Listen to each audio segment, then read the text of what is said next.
কুষ্টিয়া মিরপুর উপজেলার ছাতিয়ান ইউনিয়নের গোলাবাড়ি চুলকানি মোড়ের পাশে আটিগ্রাম মৌজার ১ নং খতিয়ানের ৫৬২৯ দাগের ৭৪ শতক জমি পুকুর খনন করা হচ্ছে। এ ব্যাপারে ছাতিয়ান ইউনিয়ন ভূমি সহকারী কর্মকর্তা রেজাউল হকের সাথে কথা হলে তিনি জানান, এটার নাম হলো শস্যরি গোলাবাড়ি বাজার। ওর পূর্বাংশে একটি সরকারি পুকুর আছে। এটা আটিগ্রাম মৌজার ১ নম্বর খাসখতিয়ানভুক্ত সম্পত্তি। এর দাগ নাম্বার হলো ৫৬২৯, জমির পরিমাণ হলো ৭৪ শতক। এর শ্রেণী পুকুর, পরিত্যক্ত পুকুর হিসেবে দীর্ঘদিন পতিত অবস্থায় ছিল। আমরা জানতে পারি সেখানে মাটি খনন হচ্ছে এবং AKN দাখিল মাদ্রাসা, গোলাবাড়িতে একটি মাদ্রাসা আছে, মাদ্রাসার পক্ষ থেকে সেখানে মাটি খনন করা হচ্ছে। আমরা সংবাদ পাই বিশ্বস্ত সূত্রে। আমরা সেখানে গিয়ে মাটি কাটা বন্ধ করে দিয়েছি। সেখানে আপাতত মাটি কাটা বন্ধ রয়েছে। আমরা মাদ্রাসা কর্তৃপক্ষের সাথে কথা বলে জানতে পারছি তারা নাকি জেলা বোর্ড থেকে বা জেলা পরিষদ থেকে ইজারা নিয়ে জমির মাটি কাটতেছে, কিন্তু তাদের ইজারা নেওয়ার পক্ষে কোনো কাগজপত্র তারা দাখিল করতে পারে নাই। কিন্তু এই জমিটা আমাদের হলো ১ নম্বর খাসখতিয়ানভুক্ত।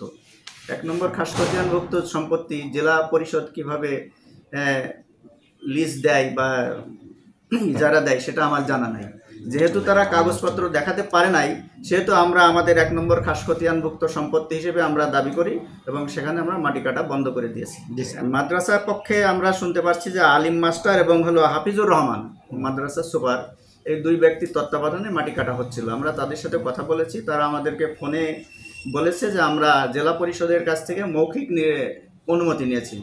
আসলে মৌখিক অনুমতি নিয়ে সরকারি জায়গার জমির মাটি খনন করার কোনো এখতিয়ার কোনো কর্তৃপক্ষ বা প্রতিষ্ঠানের নেই আমার জানা মতে। আসলে এইখানে যদি মাটি খনন করতে হয়, মাটি কাটতে হয় বা পুকুর সংস্কার করতে হয়, তাহলে লিখিত কর্তৃপক্ষে লিখিত আদেশ লাগবে, অফিস আদেশ লাগবে। অফিস আদেশের প্রেক্ষিতে তারা সেটা খনন করতে পারে। মৌখিক আদেশে তারা দিতে পারে না বা সেখানে কোনো মাটি কাটা অনুমতি কাউকে দিতে পারে না। আচ্ছা, এটা এসি স্যার জানে, তাকে অবহিত করা হয়েছে, তাকে জানানো হয়েছে, মাটি কাটা বন্ধ করা হয়েছে, সে বিষয়ে তিনি জানেন। উক্ত এলাকার AKN দাখিল মাদ্রাসার সুপার হাফিজুর রহমানের সাথে মুঠোফোনে কথা হলে তিনি বলেন, জেলা পরিষদ থেকে DCR কাটছেন, সে কাগজপত্র তো আপনাদের কাছে আছে নাকি নাই? কাটার অনুমোদন আছে না? সেটা কি মৌখিক না লিখিত? লিখিত আছে, মৌখিক আছে। কাটার অনুমতি ওরা দিচ্ছে, না থাকলে কাটার অনুমতি দিলে তারা আমরা ওখানে প্রতিবাদী পারি। DS News 24, DS Tutul, Kushtia.